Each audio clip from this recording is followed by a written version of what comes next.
And we are recording with Miss Clare Lopez, and it's been a minute since we've done an episode. And today is Thursday, November 17th, 2022, 3:36 p.m. Eastern Time, episode 990.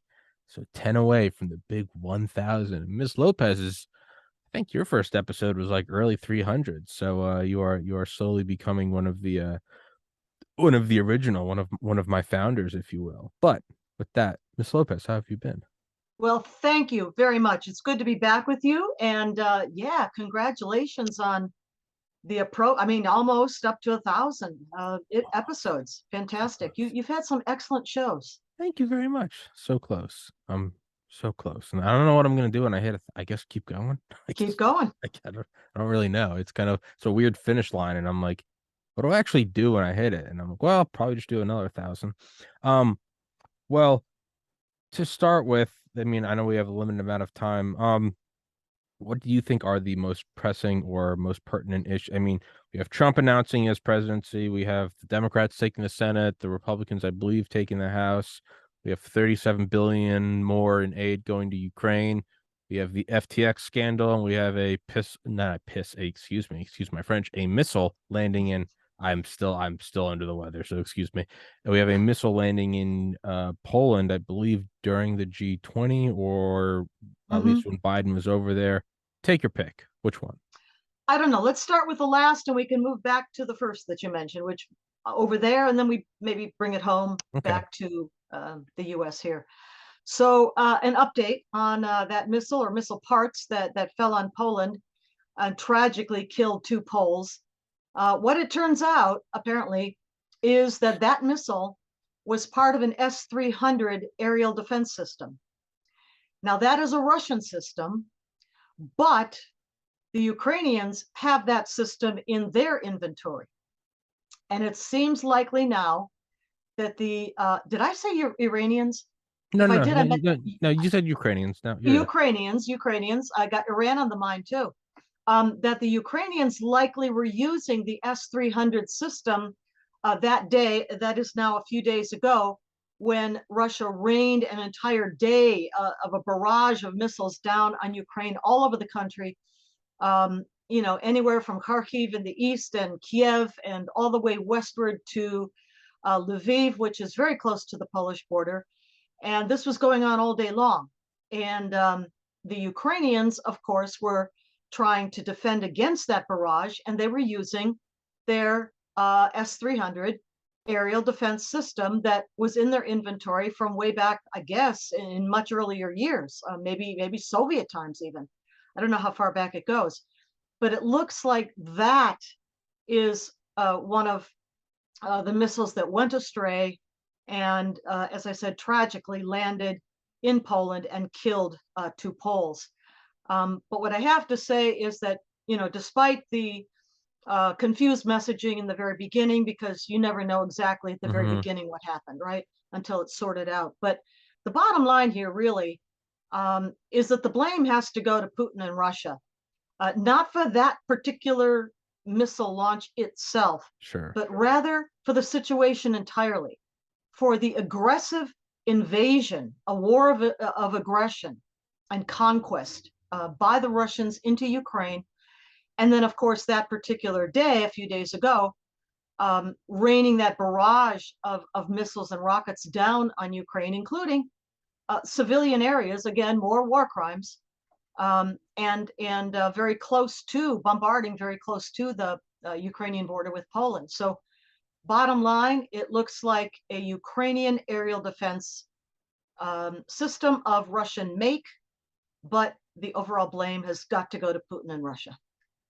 And what were the fears that it was? I mean, I know we've had several, oh no, it's World War III moments. Um, how do we how do we not stumble into World War III? How do we I think Kennedy said that during the Cuban Missile Crisis, referring to a book written, or not a book, some quotes from generals right after World War I. They said, "How did it all begin?" And I think it was a German general said, "Ah, if only we knew," alluding that they kind of stumbled into it in the dark with your hand out, trying to find out where you're going. And Yeah, he's Yeah. I mean, nobody's going to be stumbling into World War III. There's a lot of fear mongering out there, Yeah. a lot of hysteria. I think all sides, Ukraine, NATO, US, even Russia, all sides have been kind of cautious about doing anything that would be a direct up aggression against NATO, a NATO state, in order to avoid escalation even beyond what it already is. So we're not going to be stumbling into World War III. I don't expect Putin to use any kind of nuclear weapons, tactical or otherwise. I don't think that's going to happen. But the truth is that his military is taking a drubbing. Yeah. They are being pushed out of a lot of areas in the eastern part of Ukraine that they had initially seized in the first weeks and months of the invasion. They're being pushed out now. They did not ever take Kiev. They got pushed out of Kharkiv. They got pushed out of areas of Luhansk and Donetsk, and now they've been pushed out of Kherson, a southern city in Kherson Oblast, shoved back across eastward, back across the Dnieper River, and probably going to be pushed further. So for anybody who's asking these questions about an audit of the U.S. taxpayer funding that is going to Ukraine, yes, let's do an audit, absolutely. And for sure, as in any wartime situation, there's corruption, no Hmm. question. But for that question, where's the money going? I think we can see where it's going very visibly right in front of our eyes. It's going to the Ukrainian military, which is succeeding with our help, NATO Hmm. help, Western help, European help, succeeding in pushing the Russians out of their sovereign territory and eventually, back behind its own borders. And obviously, we don't have a crystal ball, but just off the top of my head, or asking you, not off the top of my head, off the top of your head, what does the situation look like in a year and in 5 years? What does it look like Well, the in winter's November going to be tough. 2023? First of all, the winter's coming. It's really already started. I just heard a weather forecast for the United States. I forget, somewhere in the West, um, where maybe it's even New York. I forget exactly, but I heard that a big storm front is already going to be dumping snow here. They're further north in Ukraine. It's going to be a very cold, tough winter, and Russia has been very busy. Again, war crimes, deliberately destroying the electrical, the water, infrastructure of Ukraine in advance of the winter with precisely the intent of harming and the civilian population and making the civilian population suffer. Those are war crimes. Mhm. So it will be very tough for the Ukrainians for the winter, but they fought winter campaigns before. They know how to do it. And I think with enough assistance from the West, no, they can't repair all of those, infrastructure elements of the electric grid and the water supply and all of that. But with assistance from things like generators, which is what they're going to have to do. Generators of all sizes, apartment size all the way on up to maybe a city block supply from a generator, that kind of thing. Water in some way. I hear that. I mean, I hope this is true. That the Russians are allowing grain shipments out of Ukraine, and that would be for the assistance of the rest of the world, in particular places like North Africa, which are very poor, must import great big percentages of their food caloric intake for their people and have to subsidize that. And the cutoff, I think we've talked about this before, but the cutoff of the grain shipments, meaning wheat, barley, corn, and also the oils like sunflower seed oils, the cutoff of that out of Ukraine was looking to cause really serious hardship in some of those African areas and others too. And perhaps now those shipments are being allowed out. But yeah, I mean, the winter is going to be a very tough time to get through. But they have to get through the winter and get ready for the spring. But I think they should not let up. We should not, hold back on whatever assistance we can provide. Yes, our budget has limits. And yes, our southern border is wide open and needs to be closed. But it's the same concept in my mind for both. Um, And that is the concept that comes from the Treaty of Westphalia from 1648 that we've talked about before. And that is the concept of the sovereign nation state that was established at that time, violated many times since, absolutely. But the norm, the ideal remains as the global world order right now of sovereign nation states with defensible, secure borders. And that means ours. Hello, bravo to Governor Greg Abbott of Texas, as well as Ukraine's. And that's why Ukraine matters, because we're talking about the world order. No, we're not, helping Ukraine save democracy. Our founding fathers firmly rejected democracy.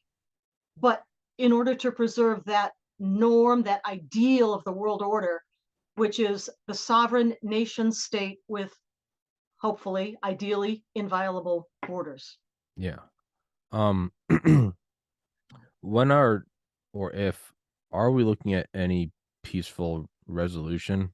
Did No, we're Zelensky? not. No. All right. No, All right. this will have to be. I don't see Putin backing up. He is under such enormous pressure back home. For example, by Yevgeny Prigozhin, if I'm saying the name right, Prigozhin. I may be mispronouncing that, but the head of the Wagner Group, that private, I guess, mercenary militia unit, but others in Russia under tremendous pressure. Putin is under tremendous pressure from them to escalate, to escalate the offensive, which the Russian military has proven incapable of doing, despite influxes of newly recruited, I don't know, mental hospital patients and high school students and prisoners out of the gulag and whatever else, not effective soldiers. But the Wagner Group is, in a way, not just pressuring Putin, but becoming itself a stronger and even a what would you call it, but internal to Russia, a force of its own that perhaps even at some point might pose a threat to the Kremlin, to Putin's rule in Moscow itself. But that's where that stands. So I didn't know that. So yeah. almost kind of like a la Eisenhower, the military industrial complex. It's almost Oh like no, this is something. Yeah, but this is something I think different. It is, number one, a a fiefdom. smaller thing than our United States great big, if you want to call it, military industrial complex. But our military industrial complex is part of our free market capitalist system. Yeah. It's businesses that are in free market associations, commercial associations with the U.S. government, with the Pentagon, all that. But what Prigozhin, what the Wagner Group is apparently developing and growing, strengthening, is something that is separate from the Kremlin, separate from the Russian armed forces, and is growing and appearing in intent to pose even an internal threat, eventually perhaps, to the Kremlin's own rule. I'll have to see where that goes. It's not there yet, but this is the direction that the Wagner Group is going. It's a fifth column in a way. It's an internal threat to the superiority, the command and control of the Kremlin and the armed forces. So its own sort of internal fiefdom with its Yeah. with its own with its own literal military to back, not with Mhm. its own. It is a military. It doesn't have Mhm. one. It consists of one. Well, That's and with a foreign presence too. I think we might have yeah, mentioned before, but in places like around Africa. yeah, yeah. That's I didn't think about that. That's I feel like that was an Mhm. inevitability, not necessarily just Russia, just on a long enough timeline, we were going to see, be it Wagner or Blackwater or now XE. Eventually, there would be a private militia somewhere. That yeah, I feel like that was a But trend that Blackwater or She or whatever, however you pronounce it, excuse me, Eric Prince's outfit never posed a challenge to the authority and the supremacy of the United States government and the United States Department of Defense.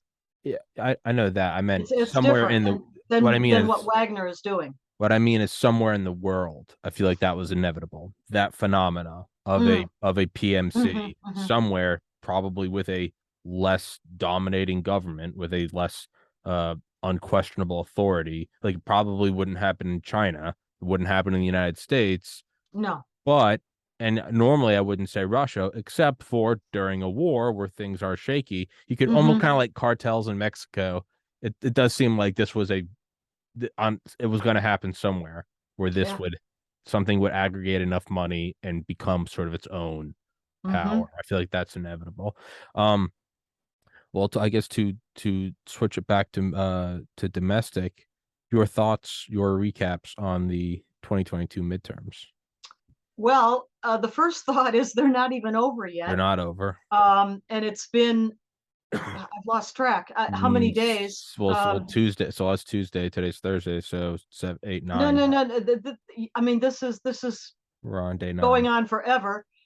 We know that again, there's been massive cheating and fraud, especially in places like Maricopa County, Arizona, where Arizona State, the governor's race in particular between Katie Hobbs Hobson, and Kerry Lake still is not resolved, even which though is some absurd. outlets have called the race for Hobbs. Um, it really is not over yet because they're still counting, and because Kerry Lake, and she's has every right to do this, is posing a challenge to the declared outcome, because in so many places, machines broke down, the tabulator machines broke down, the printers ran out of toner and ink for printing ballots, people couldn't vote. They were refused permission to extend voting hours because of that. Those widespread problems. I mean, Arizona is a mess, and if you think about it, what's her name? Hobbs, Katie Hobbs, Yes, um, is the Secretary of she State in oversees the voting. Arizona with the authority to supervise or run, in some measure at least, the elections in Arizona. And she herself was a candidate with a direct personal interest. She should have recused herself, refused to do that, of course. How else are they going to steal it? Um, so, I mean, my impressions are, what a mess. We look like, some third world, and I don't even want to insult any African country, but just let's say a third world banana republic, in the way that we're now running our elections, which are, not election day, but election season, with, voting before the date, after the date, ballot harvesting, drop boxes, counting. We're a week and a half after the election. This is absurd. It's the system is broken and it really needs fixing. And I'm very much hoping that with the Republican majority now confirmed in the House of Representatives, that the appropriate oversight committees will now take up investigations with subpoenas and testimony under oath, and at least begin to take some steps to clean all this up. I mean, I've said it a million times before. I have no problem with losing an election. I have no problem with like a guest declining to come on the show. I do have a problem in that it sucks and that I want to be better, and then I'll wake up the next day and go back to war. But I have no problem with not winning in a fair game. I have no problem with getting a B on a test that I wanted to get an A on. That's fine. It sucks, but it's fine. I mean, at a certain point, if I was just sitting here screaming it's all cheated because the people I liked lost, that would get old quick. But Yeah, that's not what this is. your head has to be so far in the sand if you don't question why is it pushed? Why is it going 7 days, 8 days, 9 days? Why are all the machines breaking down that day? Why Mm-hmm. is that? And how come if this was a norm, okay, but why does 100% of the time, 100% of the time, why does it favor one party? Yeah. No Yeah. matter who it is, That's even if it exactly was what the happened. Green Party or the Republican Yeah. Party, Y- statistically, it's impossible that this is Yeah. just a There's phenomenon. something else though. And here I am in sort of the DC metro area, and the conversation is all about these kinds of tactics and mechanics and the machines and the tabulators and the early voting and the ballot harvesting and all of those things. And there's conversation about, well, maybe we need to do that too, because that's the game and we have to be in it. A lot of conversation like this, and as well, a lot of conversation about choosing the leadership in the House and the Senate. That is, majority party now in the House and minority party in the Senate. The conversation is all about those things. But I watched Mark Levin's show, Life, Liberty, and Levin, this past Sunday night. That would have been, I'm looking at my calendar, November 13. Mark Levin's show talked about something else, and he posed a question in his monologue at the beginning of the show. And I think it's really important and pertinent.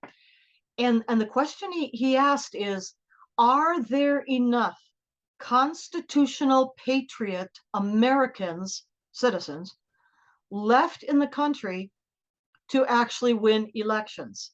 So what he's saying, what I'm thinking about is, it's not just these mechanics of cheating and fraud that the Democrats, have deployed, and they have, but it's also about we, the people. And are we enough of constitutional patriots, still committed to the foundational principles of the Declaration and the Constitution, and know what those are, to reach a critical enough mass to overcome, even these shenanigans that the Democrats are using. And I would go back and I would look at 100 years, yes, literally 100 years, of the long march, Marxist long march through the institutions. That is through our society in every sector, academic and government and media and Hollywood and entertainment and public health and everything else. And so Mark Levin left that question unanswered. He left it kind of dangling there for us to think about.